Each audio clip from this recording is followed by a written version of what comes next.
Head of the European Central Bank for the last 8 years, Jean-Claude Trichet steps down, leaving his role as guardian of the euro in the midst of its deepest debt crisis.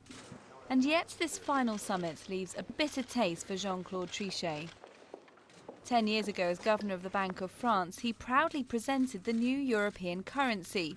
The euro, he believed, would finally put an end to competition between European currencies, between the German mark, the French franc and the Italian lira.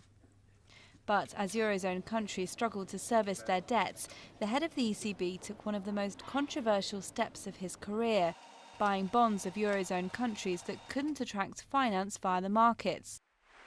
Critics say it took the ECB beyond its core mandate, but Trichet insists it was necessary to save the euro.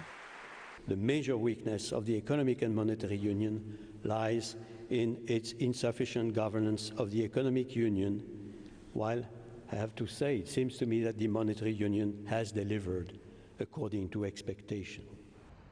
Trichet might blame a lack of political will, but some, in turn, blame him.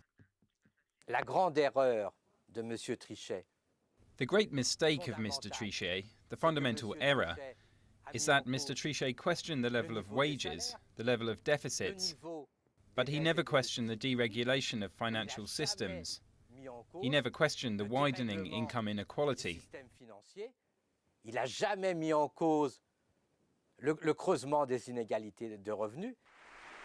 After a career dedicated to the euro, it's unclear whether Trichet's efforts will end in the success or the failure of the single currency. It'll be up to his successor Mario Draghi to answer that question.